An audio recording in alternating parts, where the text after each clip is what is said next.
Hello dear student. तो अपन ने पढ़े थे इसके पहले ये डिसऑर्डर ऑफ नर्वस सिस्टम, जिसमें साइकोलॉजिकल डिसऑर्डर जो है मेंटल डिसऑर्डर, उसमें पार्किंसन डिसीज़ पढ़े थे, जिसमें किसके कमी से होता है पार्किंसन डिसीज़? डोपामाइन की कमी से होता है, बराबर है ना। और अपना दूसरा है, एक मिनट पेंसिल सिलेक्ट कर लेता हूँ, है ना, ठीक है, ओके। तो एक है अपना देखे थे, ये हो चुका था, ये पार्किंसन डिसीज़ जो है ये किसके कमी के कारण होता है? डोपामाइन के कमी के कारण, ठीक है ना, बराबर है। और दूसरा एडिसन, दूसरा वाला डिसीज़ कौन सा है पार्किंसन के बाद? Alzheimer disease. और अल्जाइमर डिसीज़ जो है ये हम किसके कमी के कारण होता है बताया था मैंने? Acetyl choline. Parkinson disease dopamine की कमी के कारण, और ये तुम्हारा अल्जाइमर डिसीज़ जो होता है वो किसकी कमी के कारण होता है? वो होता है loss of, due to loss of cholinergic neuron and other neuron, मतलब एसिटिल कोलिन प्रोड्यूस करने वाले न्यूरॉन के डीजनरेशन के कारण, ठीक है। और दूसरा एक्यूमुलेशन ऑफ अमाइलॉइड प्रोटीन, ये सब बताया था मैंने, ठीक है, बराबर है। अब उसके बाद केमिकल का कोऑर्डिनेशन अपने को पढ़ना है। क्या पढ़ना है? केमिकल कोऑर्डिनेशन, ठीक है।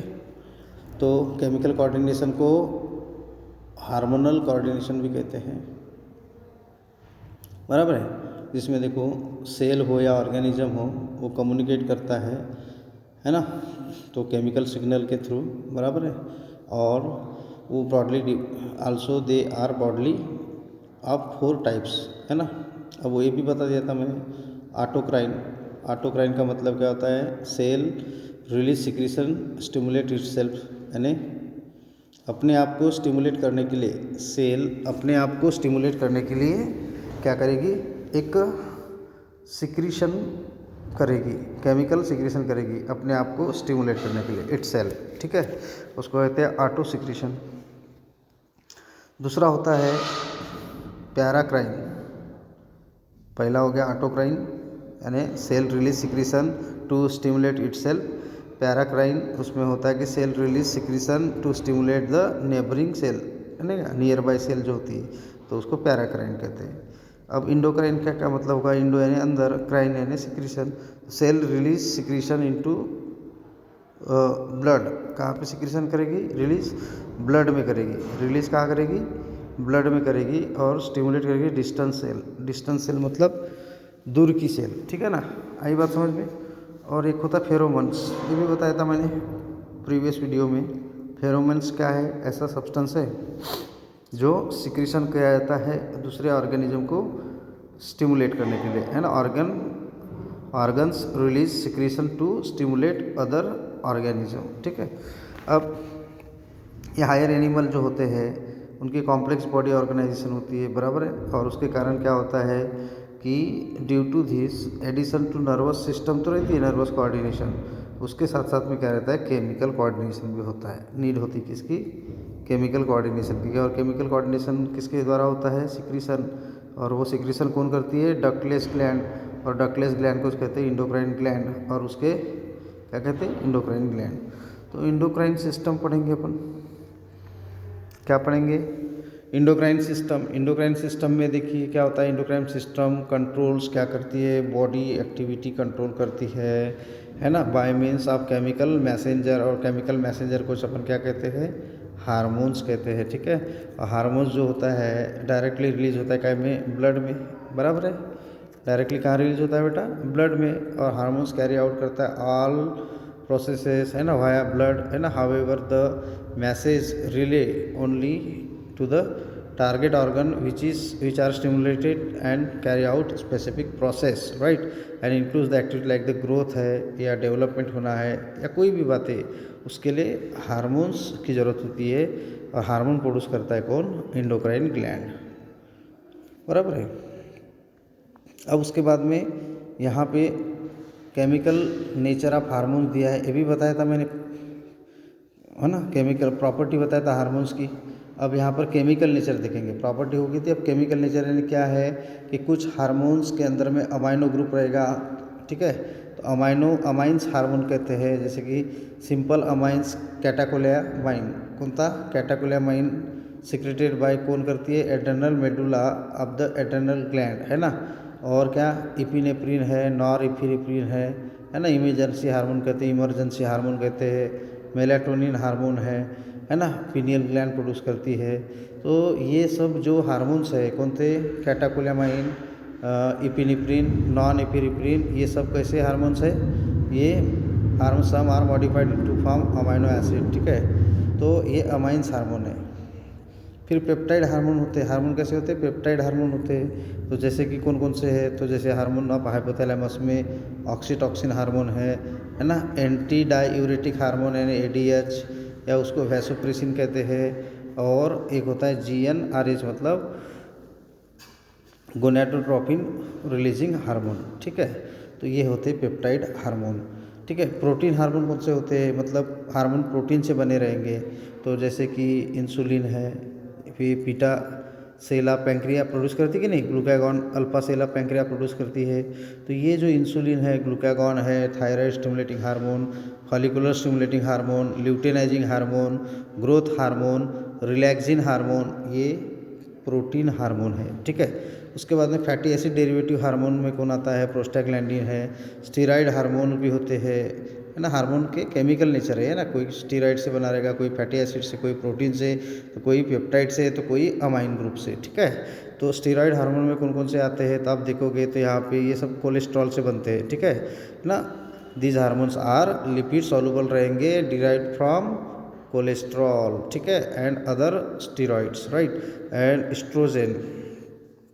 तब कौन कौन से होंगे? एग्जाम्पल में कौन कौन से, है ना, तो एस्ट्रोजन है फीमेल सेक्स हार्मोन, टेस्टोस्टेरॉन हो गया मेल सेक्स हार्मोन, अल्डोस्टेरॉन हो गया, ठीक है, ये हार्मोन स्टीरॉयड हार्मोन है, ठीक है, याद रखना। और ये इनका इफेक्ट जो होता है वो लॉन्ग लास्टिक रहता है, मतलब लंबे समय तक रहता है, ठीक है। एक गैस होती है जिसका नाम है NO, मतलब नाइट्रिक ऑक्साइड, ये भी हार्मोन्स करके काम करती है, ठीक है। तो ये हो गया केमिकल नेचर, क्योंकि कौन से केमिकल कंपोनेंट से हार्मोन बने हुए रहते हैं उसी को केमिकल नेचर कहा जाता है, ठीक है, बराबर है। अब उसके बाद में प्रॉपर्टी ऑफ हार्मोन, ये भी बता दिया था। देखो प्रॉपर्टी ऑफ हार्मोन में वो प्रीवियस लेक्चर में बताया था मैंने, आप देखोगे तो, ठीक है।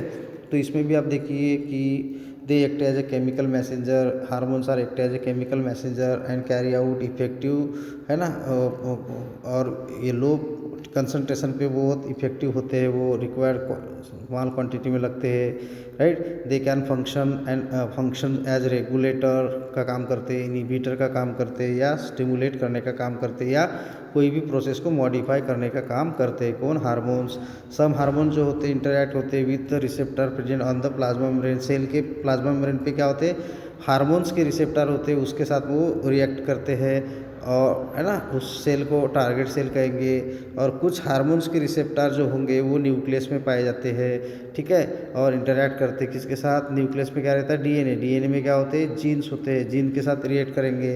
अब हार्मोन के ज़्यादा सिक्रीशन हुआ तो हाइपर सिक्रीशन कहते हैं, कम हुआ तो हाइपो सिक्रीशन कहते हैं। उसके कारण भी क्या होता है? वेरियस डिसऑर्डर प्रोड्यूस होते हैं, ठीक है। तो ये हो गई उसकी प्रॉपर्टी कि भाई कम हुआ ज़्यादा हुआ तो प्रॉब्लम होती है, ठीक है। दिस आर मेटाबोलाइज्ड, है ना, मेटाबोलाइज्ड होते हैं, बराबर है। These are metabolise after their function, है ना, कैन नॉट बी रीयूज, बराबर है कि एक बार उनका क्या हुआ? मेटाबोलाइज हुआ फंक्शन, तो वो यूज़ नहीं होते। और हार्मोन जो होता है सिक्रीशन रेगुलेट बाय पॉजिटिव और निगेटिव फीडबैक मैकेनिज्म, है ना। पॉजिटिव और निगेटिव फीडबैक मैकेनिज्म यानी क्या? ज़्यादा हुआ तो उसको कम करना, कम हुआ तो उसको ज़्यादा करना, ठीक है, ये पॉजिटिव निगेटिव फीडबैक मैकेनिज्म है, ठीक है, बराबर है, समझ में आया होगा। उसके बाद में मैकेनिज्म ऑफ हार्मोन एक्शन जो है बहुत सिंपल है। हार्मोन का एक्शन कैसा होता है उसको कहते हैं मैकेनिज्म ऑफ हार्मोन एक्शन, ठीक है। तो हार्मोन एक्शन कैसा होता है, तो जनरली हार्मोन्स जो होते हैं वो रिलीज करती कौन, इंडोक्राइन ग्लैंड, उसको डक्टलेस ग्लैंड कहते हैं।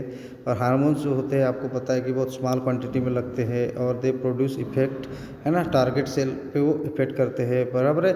जैसे कि वो उसके टारगेट सेल पे क्या होते हैं, रिसेप्टर होते हैं, उसको बाइंड हो जाते हैं, तो उसको क्या कहते हैं, हार्मोन रिसेप्टर कहते हैं। वो प्लाज्मा मेम्ब्रेन पे रहेंगे सेल के, और वो जब हार्मोन रिसेप्टर के साथ कंबाइन हो जाता है तो वो क्या बनाता है, हार्मोन रिसेप्टर कॉम्प्लेक्स बनाता है, ठीक है। दिस हार्मोन रिसेप्टर में भी वो कैसे हो सकते हैं, सेल मेम्ब्रेन पे रह सकते हैं, या फिर बताया था मैंने इंट्रासेलुलर, मतलब वो न्यूक्लियस में भी रह सकते हैं सेल के, बराबर है। कौन, रिसेप्टर किसके, हार्मोन के, ठीक है ना, बराबर है। अब उसके बाद में आप देखो हार्मोन रिसेप्टर, जब हार्मोन, जैसे कि मान के चलो ये हार्मोन है, ठीक है, ये सेल है, ये सेल है। अब सेल के प्लाज्मा मेम्ब्रेन पे ये रिसेप्टर है, मतलब आर, तो ये हार्मोन जाके यहाँ पे बाइंड हो जाएगा इसके प्लाज्मा मेम्ब्रेन पे, ठीक है। कुछ हार्मोन जो होते हैं उसके रिसेप्टर कहाँ होते हैं, न्यूक्लियस में, ये न्यूक्लियस है, तो ये हार्मोन जाके बाइंड कहाँ होगा, डायरेक्टली न्यूक्लियस में होगा। लेकिन ये पहला वाला जो हार्मोन है उसका रिसेप्टर कहाँ पे है, प्लाज्मा मेम्ब्रेन पे है, तो वो प्लाज्मा मेम्ब्रेन पे बाइंड होगा, ठीक है। तो इस प्रकार से दो रिसेप्टर होते हैं हार्मोन्स के, ठीक है। एक होता है सेल सरफेस रिसेप्टर और दूसरा होता है इंट्रासेलुलर रिसेप्टर, ठीक है। तो अब देखो इस प्रकार से वो वहाँ जाके फिर क्या करते हैं, बायोकेमिकल रिएक्शन करते हैं, चेंज करते हैं टारगेट टिश्यू में या टारगेट सेल में। अब mode of hormone action through membrane receptor, अब कौन सा देखेंगे, पहला कैटेगरी वाला हार्मोन जिसका रिसेप्टर कहाँ पे है, मेम्ब्रेन पे है, प्लाज्मा मेम्ब्रेन पे, सेल मेम्ब्रेन पे है, ठीक है।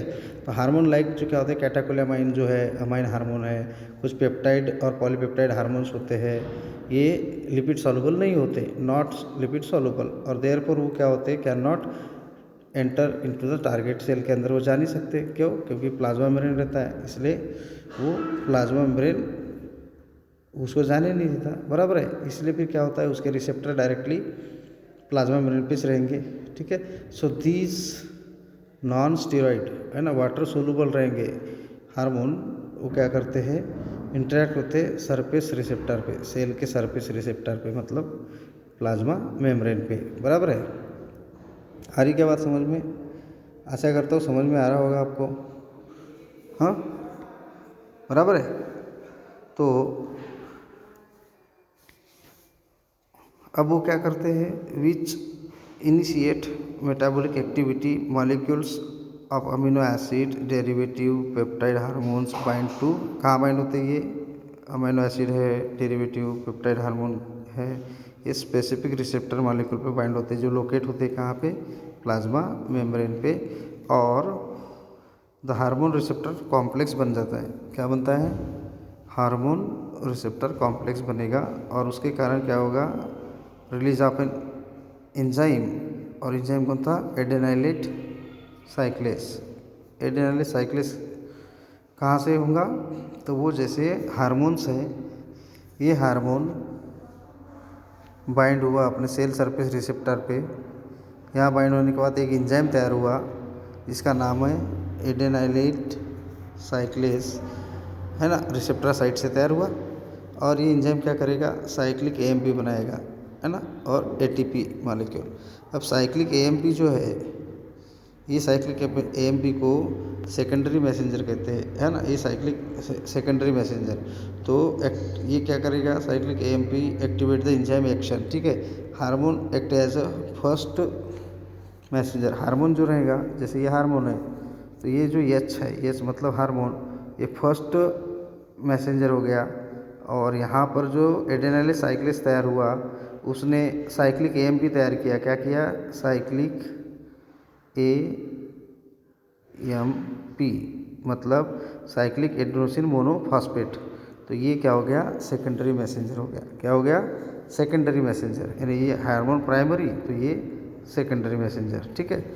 सेकेंडरी मैसेंजर एग्जाम में पूछा आता है कौन कौन होते हैं, तो साइक्लिक एएमपी मतलब CAMP 80, है ना, और दूसरा होता है तुम्हारा कैल्शियम आयन भी होता है, साइक्लिक जीएमपी भी होता है, और IP3 मतलब इनोसिटॉल ट्राइफॉस्फेट, ये भी सेकेंडरी मैसेंजर का काम करते हैं। ठीक है, तो हार्मोन ये प्राइमरी मैसेंजर हो गया।